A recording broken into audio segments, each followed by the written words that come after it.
Welcome to the Lane Gorman Trubitt Dealership Controllers Roundtable webinar series. Like many others due to the COVID-19 concerns, our June and October Dealership Controllers Roundtable have been canceled. As you have come to rely on our CPE-eligible educational training for 24 plus hours of dealership-specific CPE provided twice a year for more than 20 years, we have decided to shift the Controllers Roundtable meeting into a virtual webinar format called the Dealership Controllers Roundtable webinar series throughout the summer and into the fall. The biggest factor for a successful dealership is adaptability when we're faced with challenging situations. Heidi Wasaki from First Defense Solutions will cover the facets of business continuity management that you will need to create a successful business strategy for development, growth, and maintaining throughout difficult times. It was recorded live as a Zoom webinar on August 27th, 2020, and all information was accurate and up to date at that time. If you have any questions regarding this webinar or future CRT webinars, please feel free to email us at askus@lgt-cpa.com, and we will get back to you as soon as possible.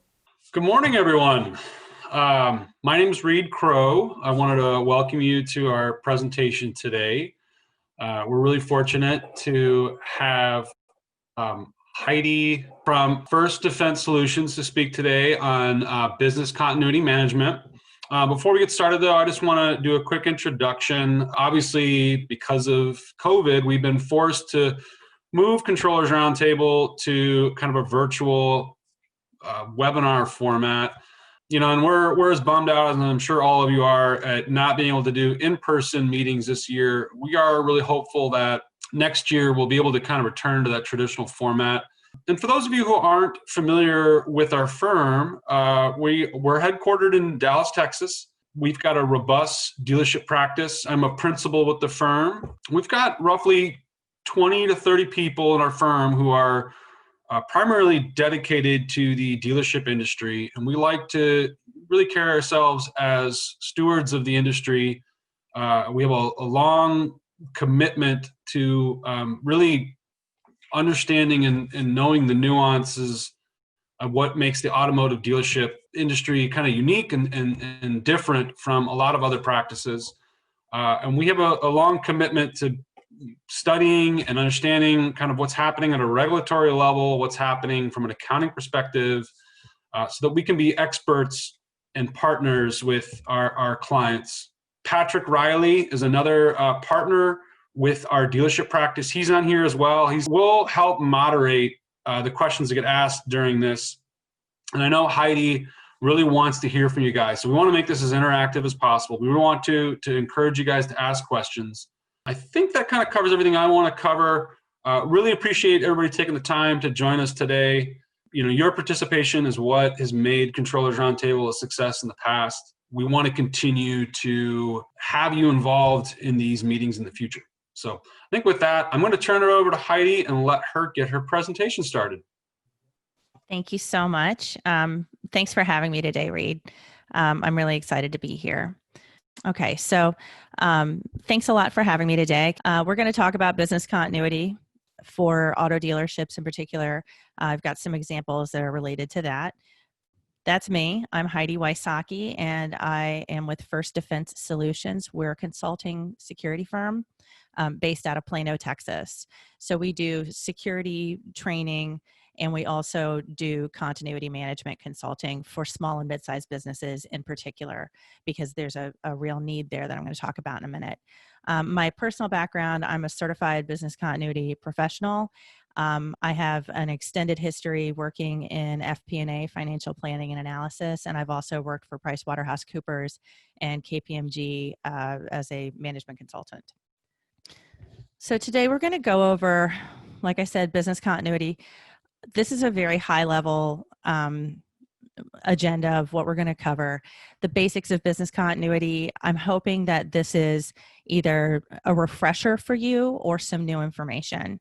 The goal is to show you the value of BCM, why as a small business you need it, a few examples of how it works, and that not only is it vital to your success, but it's really workable no matter the size of your dealership. Once we go through all of that, like Reed said, at the end, we've got quite a bit of time available for Q&A. So what is continuity management? Well, the formal official description is in this yellow box, and there's a lot of syllables in there. It's the official definition. It's pretty complex. The topic itself can be pretty complex, but what it boils down to is business continuity, or BCM, is about preparing your business to adapt and continue operating through a variety of crises. Now, to quote Mike Tyson, the fighter, everyone has a plan until they get punched in the mouth. And that's true. But knowing ahead of time what your next actions will be in a crisis will help you get through that moment and help you move forward, benefiting your organization, your employees, and yourself. Less than half of all small businesses, less than half, 48%, have a continuity plan, but nearly all small businesses will close down for good within 12 months of an actual crisis.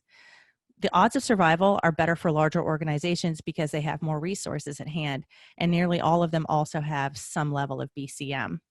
But like internal audit or even just closing the books, BCM is something that you should assume is part of your regular day.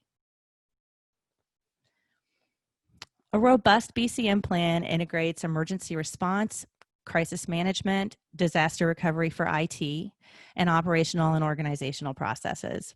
Now, depending on the size of your organization, the level of each of these functions changes. The great thing about BCM is that it is so malleable, and it's a good BCM plan is going to be tailored for a single location with 5 employees up to a huge global organization. There are a lot of different plans out there that you can look at and templates and things like that, but a really good one should be that level of adaptability. There are 9 steps that you need to create your continuity plan, and you can dive as deeply into each one of those steps as you want to, depending on what your needs are and what makes sense for you. With BCM planning, you should take what you need, what is relevant to your business, and use that for your plan. Although BCM takes a lot of work up front, like any planning strategy, the long-term value is profound. So why do you need BCM at all? Well, there are several reasons. The first, of course, is to avoid disaster and mitigate risk, but there's much more to consider. You may have regulatory requirements that require BCM. Here's a short list of just financial regulations alone. But there are also, as you know, industry-specific regulations that you may now or may become required to address BCM. Also, your vendors or partners might request it. If you decide to enter into the government contract arena of providing vehicles for something, any RFP is going to require BCM. If you have customers and you're part of a supply chain, they're going to feel more confident knowing that you have a plan to come through no matter what. If you want to realize immediate financial benefits, check with your insurance carrier, because most insurance companies will provide discounted rates when you have a continuity plan that you can share with them. Plus, when we talk about the business impact analysis in a few minutes, you can use that analysis to make sure that you're buying the right amount of business interruption and contingent business interruption insurance so that you're not overpaying. Finally, your reputation can be destroyed in a second, but it takes much longer to rebuild. In a competitive market like auto dealerships, customers might be more inclined to go with a dealer who's planned to protect their personal data. By the way, I hope anybody in the path of Hurricane Laura has taken precautions to protect your people and your property, and that you fared successfully through this morning. Ultimately, continuity indicates that you're going to deliver on your commitments because you've planned to do so. Be ready for whatever comes, even if it's a once-in-a-lifetime pandemic, kind of like we're seeing right now in 2020. So these are the 9 facets of business continuity. And depending on who you talk to, there are various ways to approach BCM. The gold standard on BCM planning comes from Disaster Recovery Institute International, or DRII, and they are the top certifying organization in the United States for BCM. They recommend 10 professional practices, but I've mashed that into 9. Of these, the most critical facets are risk assessment and business impact analysis. You can spend as much time as you want on each of these actions. And remember, the concept of these 9 facets are to create a full program that is thorough and makes sense for you. Expand on and reduce attention on whatever makes sense for your business. So you may need to spend more time on program initiation or less, just depending. My personal approach to BCM is that it should be driven from the top. and it should be a living process. It doesn't matter if you have a steering committee, a task force, or just the owner who backs your program. But like any change, it has to be part of your company culture. It has to be part of what is accepted and encouraged in your daily interactions. Once you have a plan in place, you have to train on it, review it, regularly exercise it, audit it. If you go through the motions just to make a binder that sits on the shelf until the last second and waiting for an emergency, you've wasted your time making it at all. BCM must be an iterative process and part of your daily business. As for the rest, it makes sense to me as a small business owner to tailor a plan that makes sense for me, that addresses my risk appetite and can ensure that I'm ready to weather whatever comes. How big do you need to go for your BCM plan? Well, there are things that you can think about. Do you need to pay for third-party software that'll house all of your information? Do you need to spend 6 months on planning? Do you need to reassess your IT security? Questions like that are things that only you can answer, and they're different for everyone. That said, I've come across some county-level programs and plans that were so myopic in approach that they were ultimately useless, but I've also seen some plans that were so complex and expensive that they were just too burdensome for the average small or mid-sized business. I like to keep to the middle of the road, use existing tools, and focus the bulk of my time on risk assessment and business impact analysis. So let's get to it. So this is what your process flow is going to look like. On the left, we see it all begins with program initiation, which occurs, of course, once. From there, we do a risk assessment. Turn out my arrow up here. The impact analysis, and then move through creating continuity strategies, developing, testing, and maintaining the program. That blue cycle continues on a regular basis. All 9 facets are built into this process flow. For example, awareness and training roll up with exercises and testing, and crisis communications is part of developing the BCM plan. Let's break down the 9 facets that make up the process flow.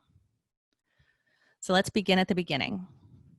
For program initiation, the key takeaway is making sure that you have buy-in from the top to get this program going and to make sure that you have funding for it.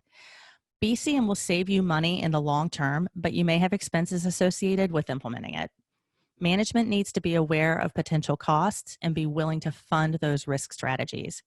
For example, you may have safety concerns about inventory theft that'll result in enhanced security measures. You may need to upgrade your IT protection against hackers that could steal corporate information or reroute your transactions to third-party accounts, which in small business is much more frequent than you would expect.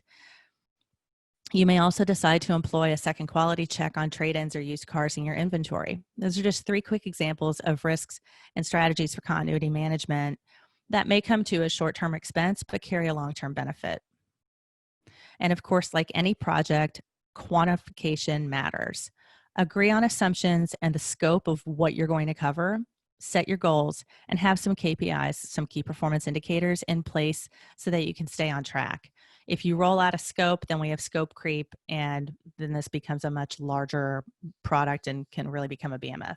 So make sure that all of these assumptions and the scope is correct and that management buys in on this and is committed to going through this journey with you. Risk assessment is the second facet, and along with the business impact analysis that I'll get to next, this is going to take the majority of your time.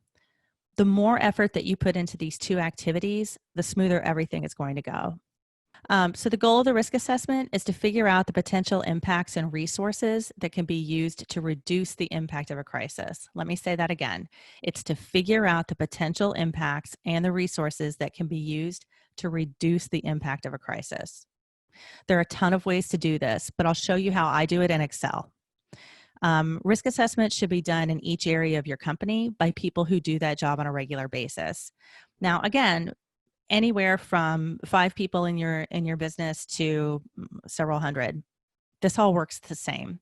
If you have an HR person, an IT, sales, accounting, legal, or any other groups, someone from each of those areas should be doing the risk assessment because they are the hands-on people who know what really happens and what can really go wrong. If you're a smaller shop where one person wears many hats, that person is going to be the person who does the risk assessment for whatever falls under their responsibilities. In short, always go to your experts. So as I mentioned, there are databases that you can subscribe to that have like monthly subscriptions that they'll house all of your BCM data in one place. I believe in using what I have on hand that is an easily shareable application that anyone in the organization can use that'll get the job done. So I've got 3 slides here, and we're going to show you how we do this in Excel. And this is all just one continuing spreadsheet that extends out to the right. So starting on the left, down here, so up here you'd put in what your functional area is, whatever that is. I've put in accounting from here as the assumption.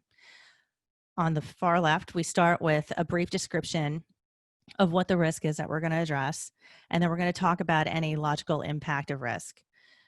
List any existing controls that are in place to reduce that threat. So in this example, I'm assuming that this is an assessment coming from accounting and that we've got 2 risks that we've listed. The first is inventory theft. And this particular situation, I'm talking about like parts, not an entire vehicle at once. The logistical impact is, of course, loss of assets. We may have to restate our revenue, open an investigation, file an insurance claim, and other activities. Right now, let's assume that we have CCTVs installed and insurance to cover losses, but that's really about it. Now, IT has a stake in this because they're maintaining the inventory reports. It's not a critical process, but it is an important one. The second risk that we see down here is customer data breach. This is a risk that accounting wants to address because there's a good possibility that a hacker who breaches your database for personal information will also help themselves to your accounts and reroute funds when they're there. Again, the logistical impact and the existing controls are listed here. I put in possible ransom insurance, reputational issue. If people find out that, because they're going to find out, you'd have to contact everybody who had their ID stolen, things like that. So your reputation could also be at risk. Existing controls, let's say we've just got a firewall in place. You don't have to write an epic novel for this. We just need to have an idea of what we're dealing with so we can foster a conversation if either one of these items become a BCM strategy. So once I get past critical process, the next columns begin with frequency to pre-incident warning, and then I've got some calculations after that. So these next few questions, frequency, this whole gray area here, these are all auto-filled based on a reference chart that you'll see at the bottom. So these all have a drop-down associated with them. We want to understand the frequency and the probability of this threat, how fast the onset is, and the severity and the vulnerability. Will we get any warning? Here in Texas, we know that a tornado has a quick onset, but we also know that we will get a pre-incident tornado siren. So we have a few moments to get to cover in most cases, hopefully. In this case, with inventory theft, we're assuming someone would steal parts, not a whole vehicle. And we assume that this happens once a quarter, and we know that we're vulnerable to assets walking off the lot, then we need to take a look at this.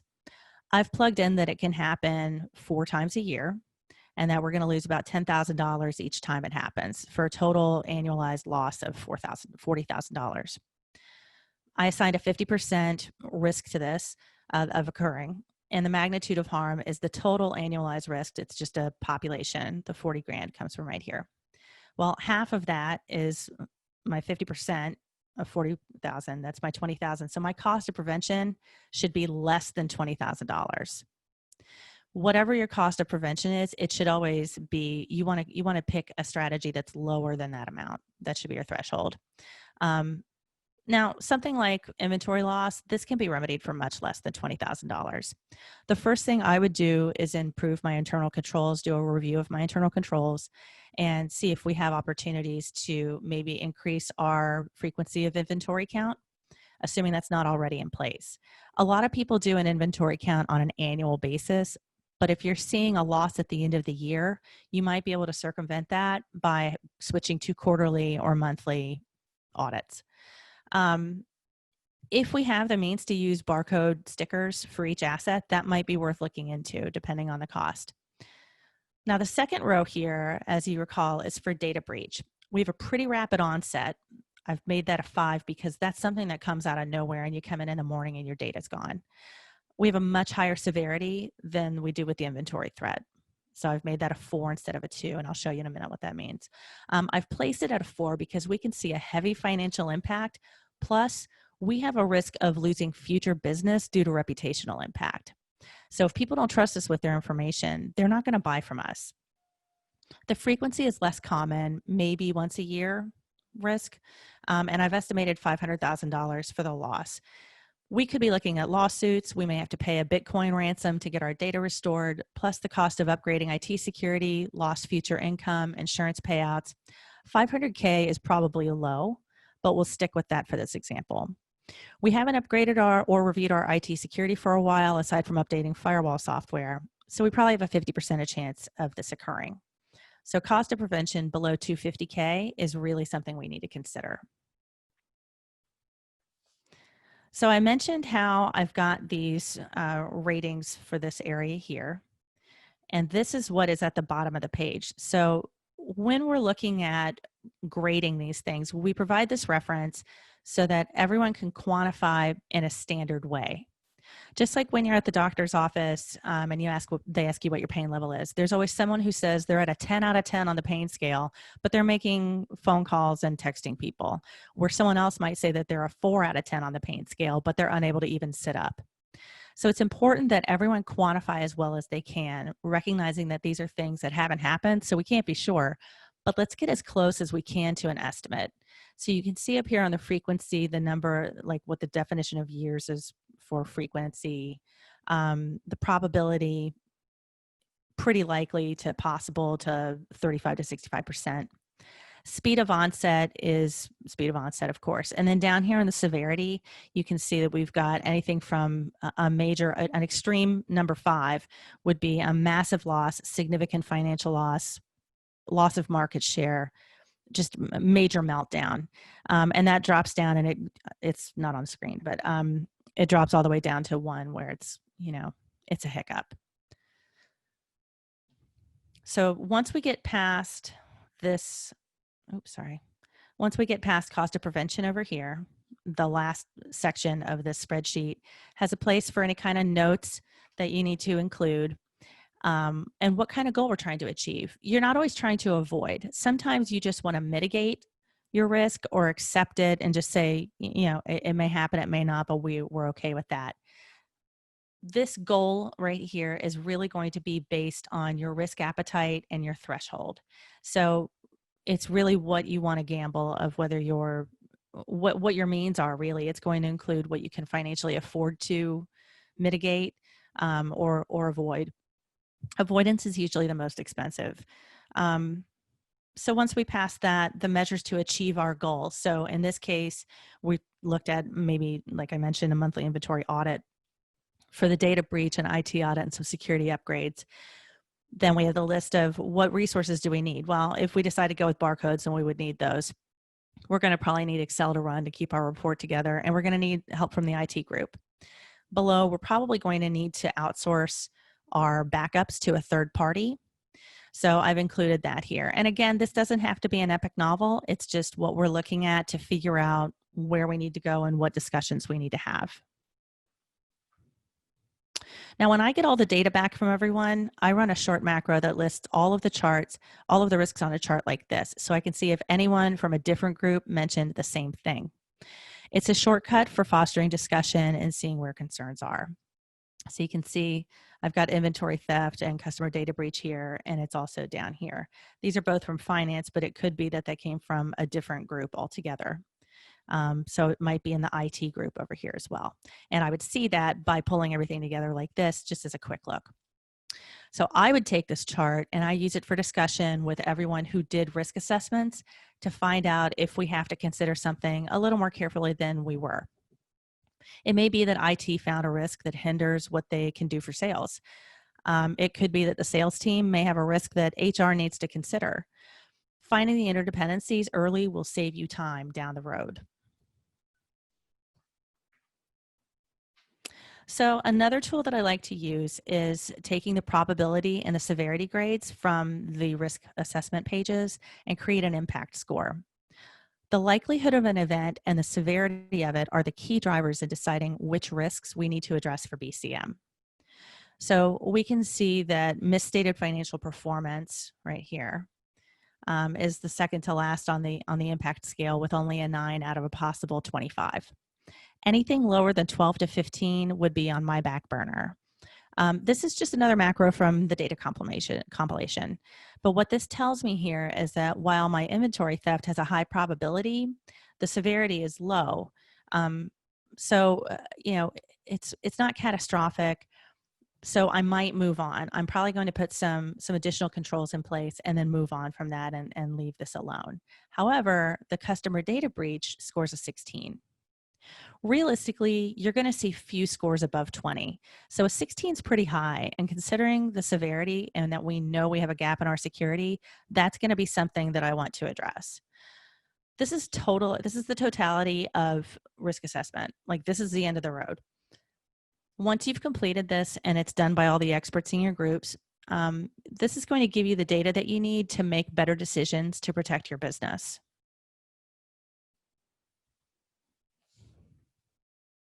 So once you've completed and compiled all of your risk assessment, you move on to the third facet, which is business impact analysis, or BIA. I know that there are so many acronyms in this, and I apologize for that, but it's a lot of words. So what you'll do is take the next two steps, the assessment and the impact analysis. These go hand in hand, as you can see right here. I've made this fancy little Venn diagram. We're covering the resources that you need and what resources could be threatened by different scenarios. Resources are anything from a specific report that's needed for payroll to run to the number of people you need on the floor for sales or people that you need in your financing team. So a resource is literally anything that you would use inside of your organization. The business impact analysis, or BIA, this is where you identify and map out the processes that are critical to your operations and will need to be functioning to address your risks. The three key factors of the impact analysis are to determine how each risk or threat will impact your business, determine what your critical processes are and how to prioritize them, and finally, to establish recovery point objectives, or RPOs, and recovery time objectives, which are RTOs. And I'm going to go into each one of those. Critical processes. So we've gone through the risks and what our threats are. And now we need to talk about critical processes. What do we need in order to keep the doors open and everything running? Here are some kind of sniff test items you can use to determine what's critical. Is it down? If it's down, does it significantly jeopardize the operations? Could you suffer major losses? Is it vital to daily operations? If any of those things are correct, then yeah, it's a critical process. Sales is a critical process. Processing payments is a critical process.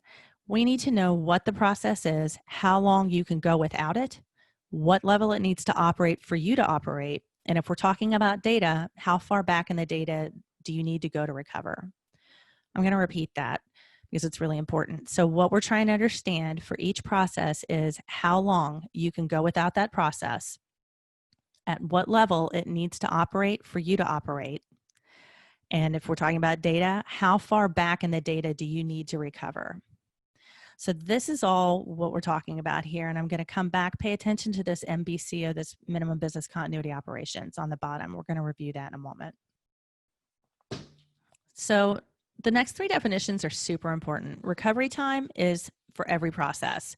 How long it takes from the moment that the bomb drops until you are able to recover.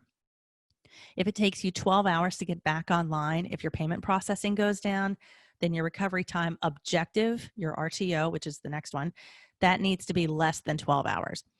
Always assume that it'll take you longer to recover than you think it will.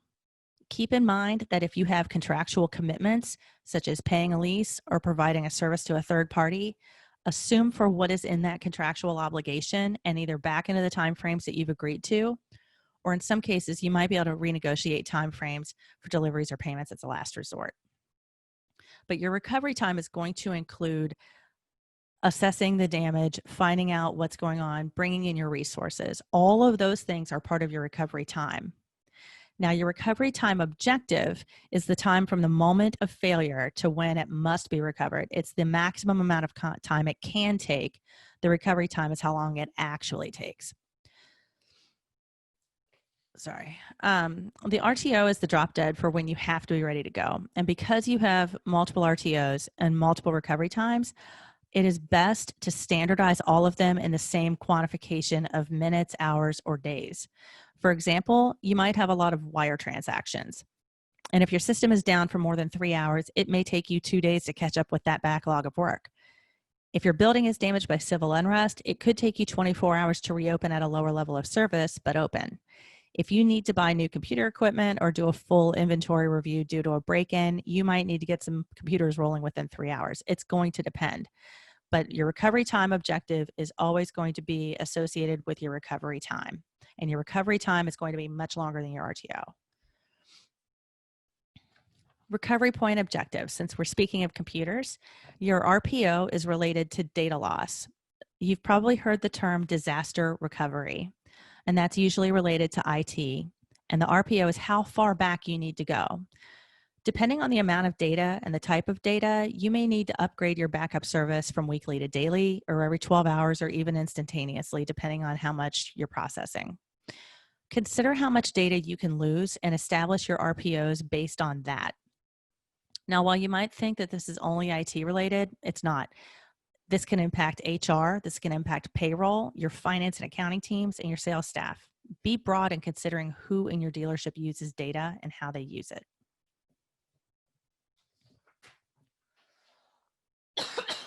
Pardon me. So I mentioned MBCOs a few minutes ago. The minimum business continuity operations. RTOs, the recovery time objectives, are about the amount of time it takes to get to recovery. MBCO is about the level of that recovery. So a few examples here. Is it possible to reduce the volume of your activity and still operate successfully? Recently, with mandates and lockdowns, we've seen restaurants that were reduced to 25% capacity. Here we are. So recently, we've had restaurants that had to reduce to 25% capacity, and a lot of them didn't open because that 25% is below their MBCO. They can't, it doesn't matter to keep their doors open, they can't do it. With dealerships, it could be that you have to reduce the amount of service bays that you have open or repair services that you offer with reduced staff. This is a lot of acronyms, but these are all key data points that you need to consider for each critical process. So let's look at the business impact analysis now that we have some context. The first thing you'll notice when you present this to your team is that everybody thinks all of their job processes are all critical, and that's not the case.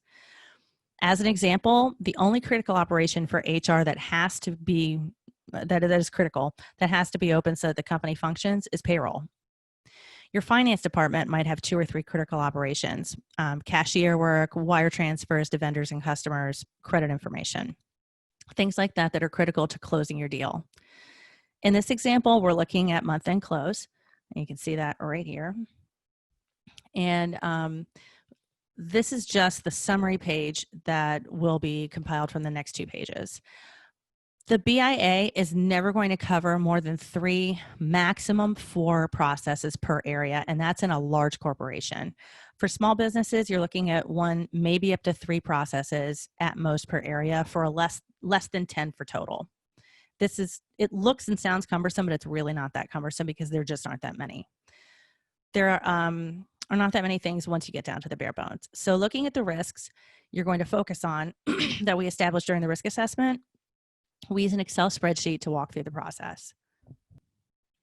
So again, this is just a summary page that gives us a quick glance at our current status, our recovery data points, and how close we are to having this process ready for recovery. This is where the action occurs. So the critical processes are going to be laid out in 2 sections. This is the entirety of the first section. This is, by the way, this right here that you're looking at is all financial, and this is what you would consult to assess if you have the right levels of insurance. Another thing I really like for small businesses with the BIA is that you can identify processes that are critical versus nice to haves. So if you have a few people who are wearing a lot of hats, look at this and think about how you can reduce the workload to more meaningful tasks and make more space for your employees to do critical tasks better. When you have lean organizations, they can get into a rut just because they're overloaded. And this is a great opportunity to step back and reflect on how to better manage your teams and also how to improve your internal controls so that you don't have to do as many processes as you're doing. It's also, sorry, I just said that. So there are only 2 sections, and this is the first section, which is financial.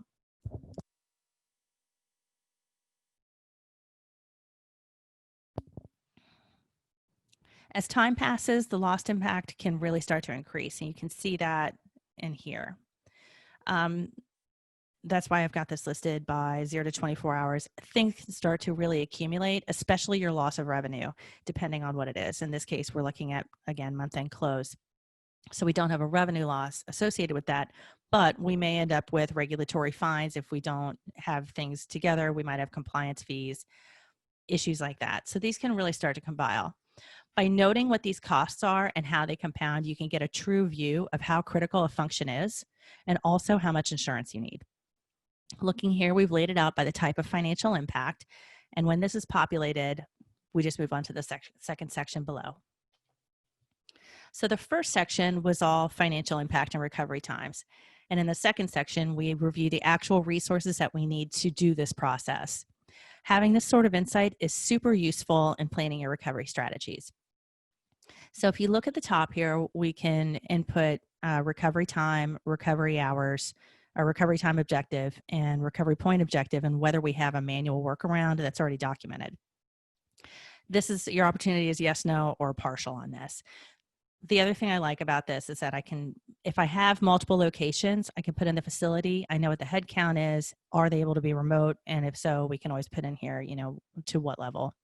Specialized equipment, if you need trailers to move your vehicles, is that something that is from a third party or is that something you have on site? Is there a workaround if you don't have those? I really like having this information in here. Vital records are literally anything. Vital records can be a copy of your insurance policy. It can be copies of contracts that you have. It can be your employment files. Vital records are whatever you need in order to do this. So in this instance, with month-end close, you need transactions. Can't really compile anything and consolidate if you don't have data. So if you have a third-party vendor in your IT area, if you outsource to a cloud service provider, that would be your third-party vendor in here if you were working on a different risk.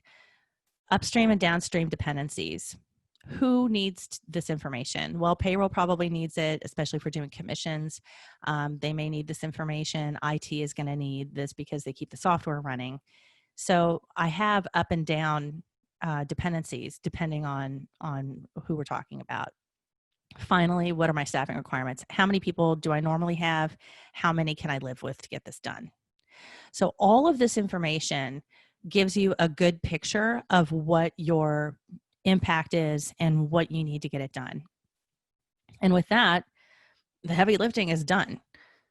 You can move on to creating your strategies. Now, I do want to talk briefly about different types of insurance. I know you guys are probably already aware of these. The one that I wanted to point out that you may not have considered previously, there is a clause that you can add to your insurance for employee dishonesty. This can save you a lot of money if you have theft or if you have if you discover that somebody's been lapping payments. Any kind of theft or securities of property. This is a rider that isn't too expensive and can save you a lot of headaches and financial ruin down the road. And again, once you've looked through all of your financial losses and what that looks like, then you can come back and have a discussion with your insurance provider. And that's, to me, that's one more way. The reason I point that out is because to me, that's one way that you get a quick win for BCM to cover itself. So once you've gone through the 2 big parts, all the heavy lifting, the risk assessment, so we know what risks and threats we're going to address, and what critical processes we have to have in place. You'll notice at the top, all strategies must meet your RTOs. When you're looking at possible solutions, throw out anything that doesn't meet the RTO. So anyhow, you want to create strategies that cost less than the total risk of your cost, which we talked about up front, or total risk of your loss, and can recover your functions to the minimum operating levels in the time frame that must be met. So again, your strategies need to cost less than the total risk of loss, can recover your functions to the minimum levels in the right time frame. That's what your strategies need to hit. I can't really say a whole lot about strategies because they really do run the gambit in cost and complexity. I would encourage you to always consolidate whenever possible. Review your interdependency chart and the critical processes and keep it simple anywhere you can. It just makes sense and it makes for a leaner organization. And especially in smaller shops, when you have people that are doing a lot of different things anyways, it just makes more sense to consolidate where possible. Also, it's a money saver. So once we get to the money, when you've bounced around some strategies, I like to use a simple one-page cost-benefit analysis that pulls data from the risk assessment at the top and the BIA to rule out anything that doesn't meet the basic requirements so I can pare down my strategy options. So here, we've pulled this information in, the revenue loss. This is all coming from the business impact analysis. Down here, we have we've got mitigating strategies. Now you can put your different strategy names in here. I just called them strategies 1 through 4. Non-recurring costs listed here, recurring costs down here, and at the bottom, I get the total cost of each recovery option. Below that, we have our strategy recovery window. So that's how long each one of these strategies takes in order to do it, to perform. So you'll see here, this strategy number 1, cost of recovery is 1.5 million, but it can get everything done in 12 hours. That's great, but if we look up here, my RTO is 36 hours. So this may not be my best option. So once all of this is plugged in and we've confirmed down here that these strategies meet regulatory requirements and contractual obligations, this data plugs into this top chart. What we see here, and this is our threshold check for the RTO. So here I mentioned the 12 hours. This is my 36 hours for my RTO. Strategy 1 can get it done beforehand. Strategy 2 meets the same level.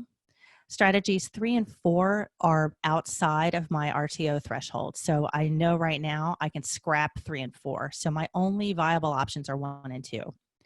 Below that, we've bounced in here and we see that the maximum loss is $950,000. That 950 is this gray bar. Well, I know that strategy 1 is going to run me $1.5 million. That outstrips what I could lose. So strategy 2 is the only option I have left to consider. And you can see it's 900,000. So it's slightly less than the total loss. In this scenario, I would either, depending on what my options are, have a serious conversation about whether we should do strategy 2 or decide if we want to mitigate or try other options like transferring part of our risk to insurance or see if we have another strategy. But this just one pager that pulls data from other locations is really handy because it just gives me a quick view on one page. And it doesn't take a lot of work to plug this in since most of it's already populated. So I'm going to pick up the pace now because once you've finished your cost benefit analysis and you've settled on some strategies, the rest of this is going to kind of move at a little quicker pace. So we've decided on what strategies we're going to use. We've got our business impact analysis. We have our risk assessment done. So now it's time to get the incident response documents. Looking at the BIA to determine what resources we need for each critical process, and then we're going to depending on the type of risk, we're going to get into different levels of depth. So what I'm showing here are the basic goals of the incident response process. In most cases for small businesses, this can be pared down significantly. For example, you'll want to include your process for fire drills, along with active shooter drills, and you're also going to include the emergency response for, say, a computer hacking, where your data is being held for ransom, which is more common than you think. And if you're in an area where there's a risk of civil unrest, include your procedures for protecting your dealership and what you're going to do to safeguard the property. Using your BIA, you build out your response to each threat based on what resources you need and review that with the people who are responsible for keeping those operations running. Again, this is going back to your experts. Make sure, for example, if you're allowing your payroll person to work from home or work on off hours, that your incident response includes ensuring internal controls are in place and utilized to ensure data security. Now, you should have an emergency response plan in place already. If you have more than 10 employees per OSHA, then that emergency plan needs to be in writing for employee review. If you need a quick template, there's a perfectly serviceable one on ready.gov, and this is for emergency plans. Your plan should at least include health and safety, fire prevention, and then all required regulations by federal, state, county, local governments. And again, that's at ready.gov. This is just an example of a process that you'd want to document for your incident response for, in this example, a building fire. A basic outline of incident description, response, special training required, and plans needed, and is a solid way to lay out strategies. And you would do the same layout for each incident response plan, from fires to IT hacking, inventory theft, or whatever. I just like how this is quickly laid out so that you can see what is expected and what's needed. The next step is where you get that big empty binder out and you start populating it with all of your plan documentation. So you're going to want to include all of your risk assessments, all of your BIA data, your strategy plan, and your incident response plans all in one spot. You're also going to include what sort of training is required for each of those risk strategies, and a schedule or a calendar for exercises and audits. For fire drills, you follow the basic fire drill rigmarole of having floor marshals, just like over here, and knowing who will be in charge of headcount of employees as well as customers.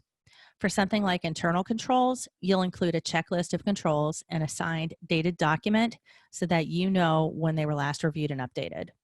This can get really complicated, but that just becomes noise in a crisis. So what you want to document is the actual process, who does it, in what order, your contacts for each process, who has the keys, where the vital records are located, basically everything a person needs to know to get the process shifted over from a normal day to an emergency, then back to whatever the new normal is.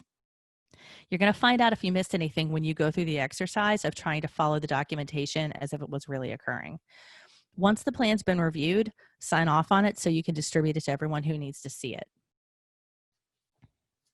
Now, don't train everyone on everything. That's just unnecessary. People only need to be trained on the jobs that they perform in these emergency scenarios.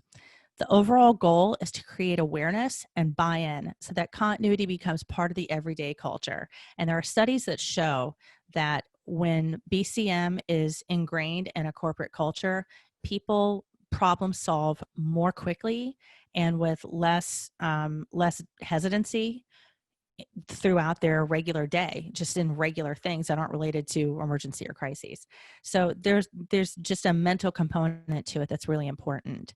But every employee should be trained on the items that are in this blue box here. When it comes to your community continuity strategies, just think about the people who need to be trained and focus only on those specific groups.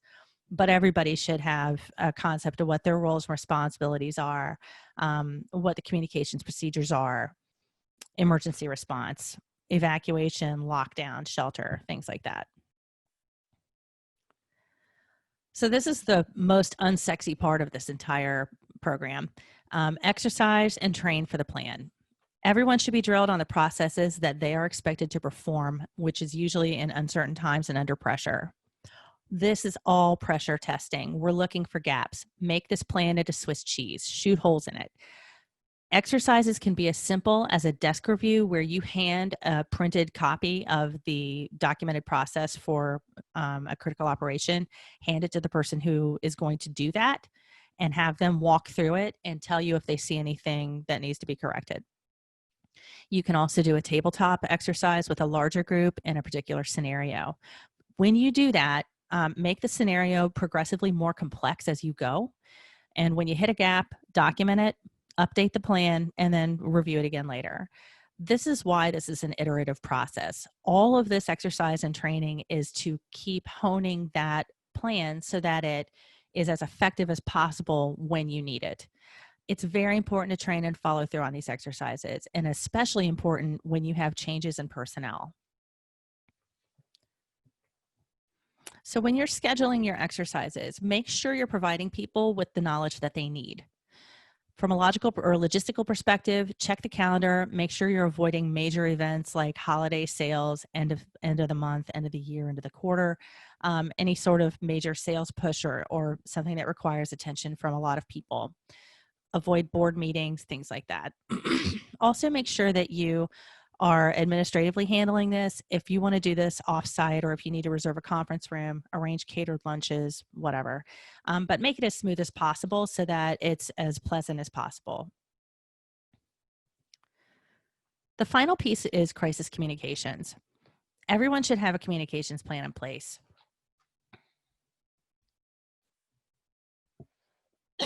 Excuse me. Everyone should have a communications plan in place with designated people who will speak publicly on behalf of the company.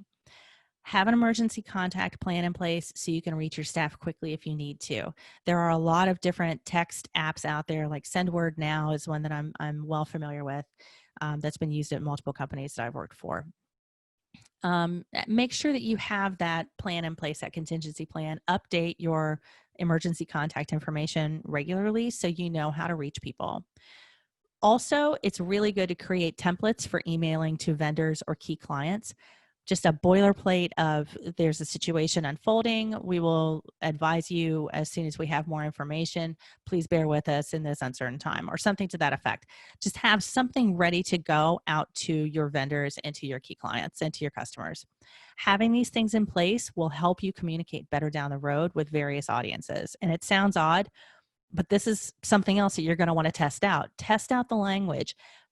Bounce it off of different people and make sure that you are communicating in a way that you are intending to. Test out your public information officer. Do your tests of your texting emergency app.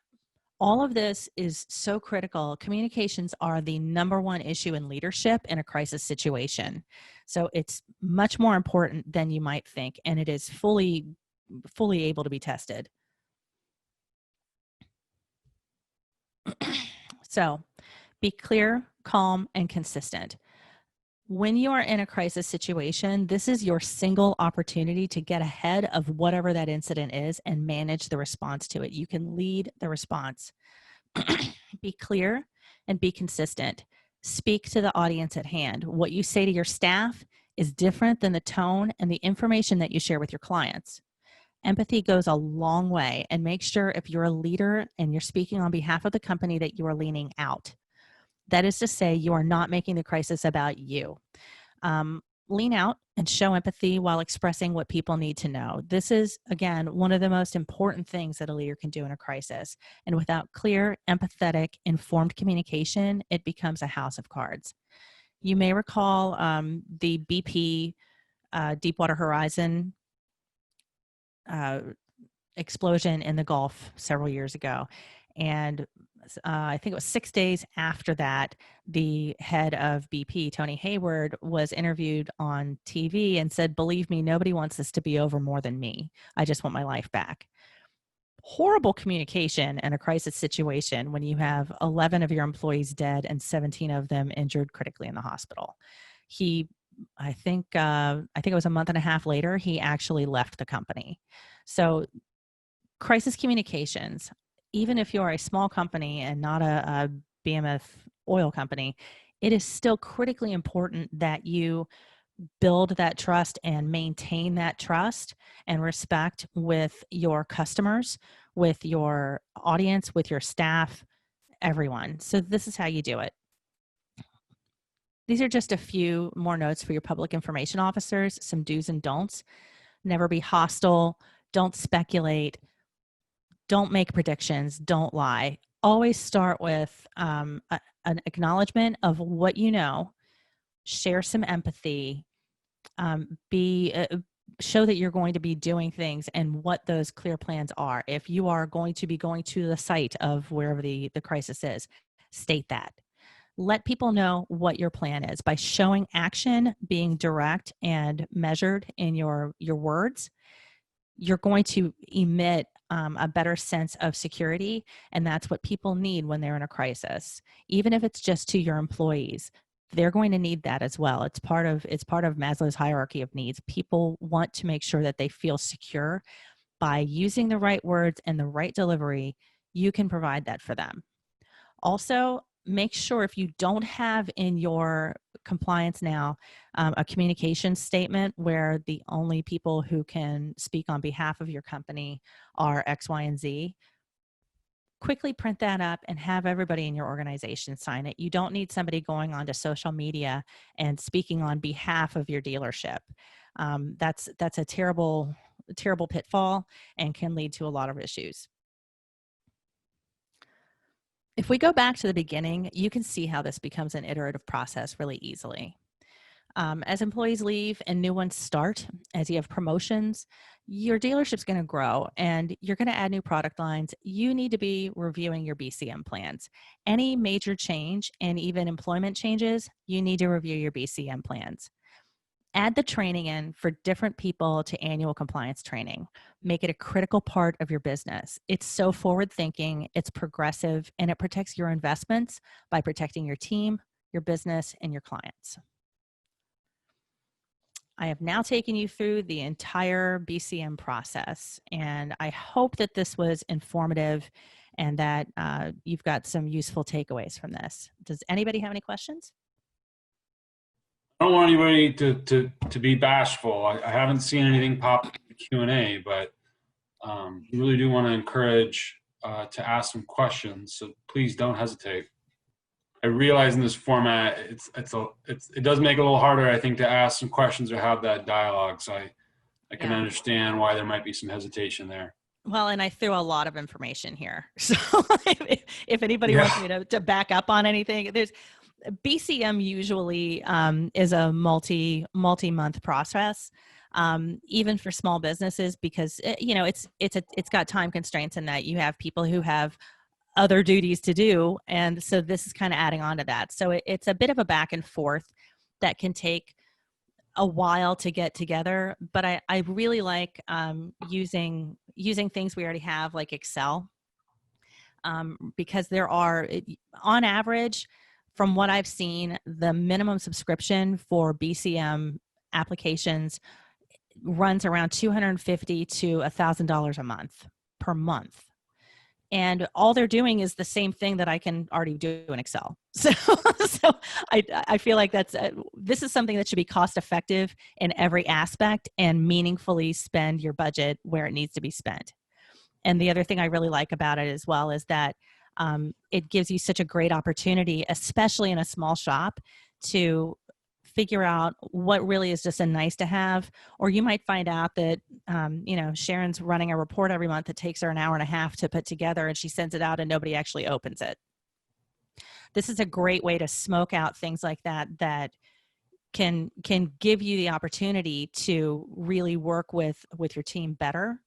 And it gives you such a competitive edge, especially when it comes to protecting your data and your customer data and your wire transactions and all of your cashier transactions. Making sure that that's all protected is critical.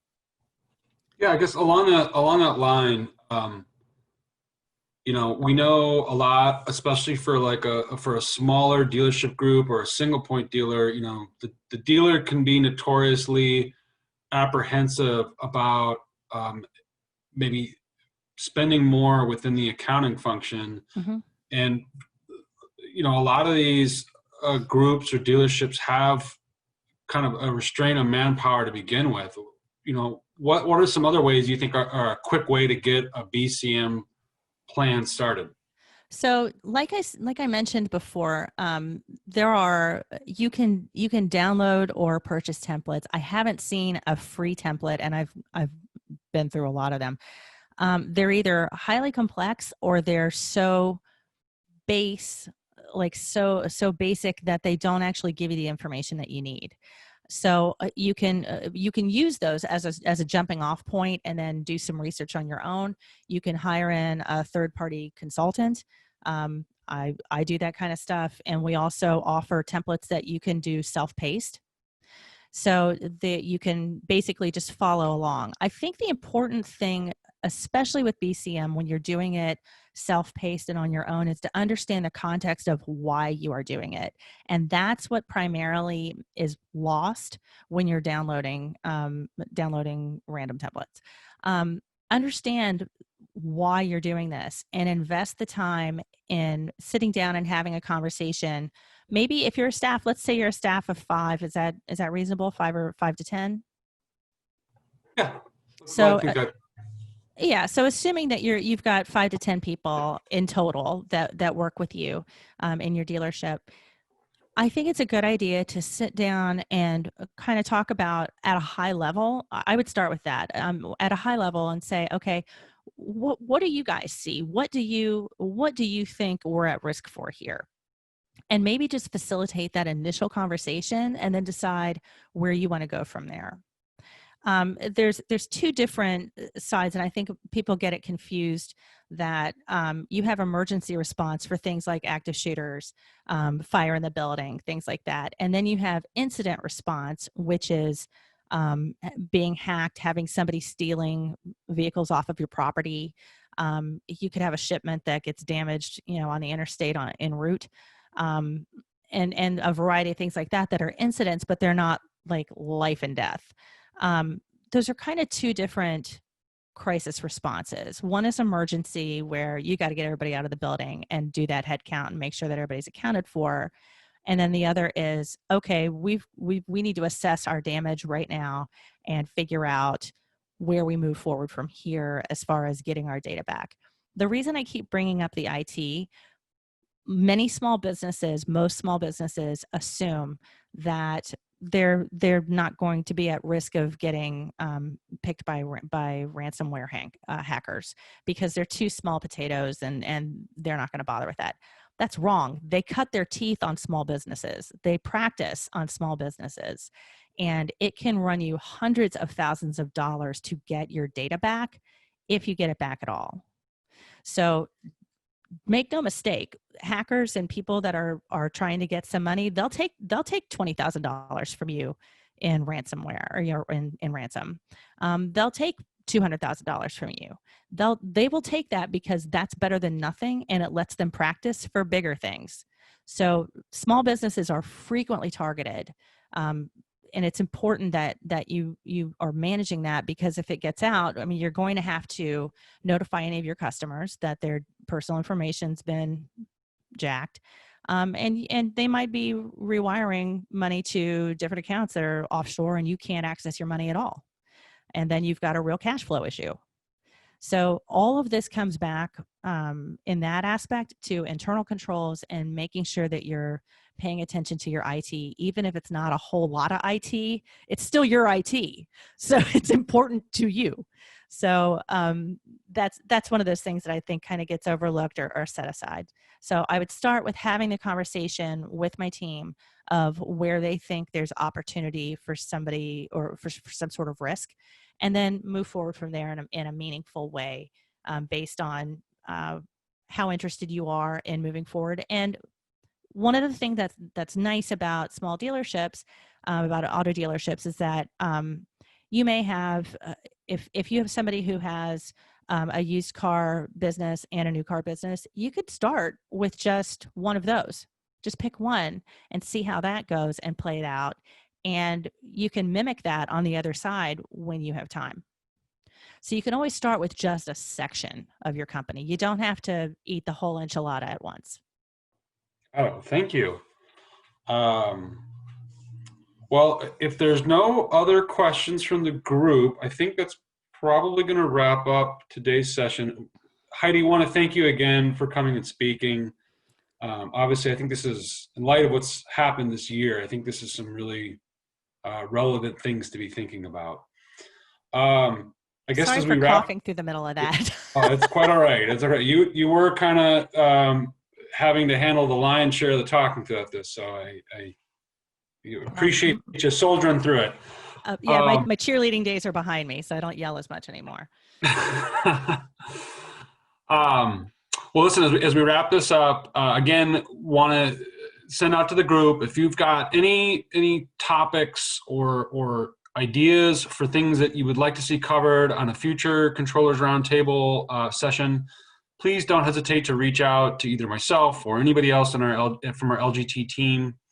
Our next webinar will be on September 29th. So please look for communication coming from us on how to register for that. Again, we're going to have Paul Mitri from NADA coming and speaking. We're really excited about that. So I think that's going to conclude today's session. All right. Thank you all. Have a great day. Thank you for joining us. To stay up to date on all of the webinars for this series, please make sure to follow our CRT page for more information. The link is in the description below, along with other important links, including our social media. If you want to see future Lane Gorman Trubitt Dealership Controllers Roundtable webinar series, subscribe and hit the bell icon for notifications.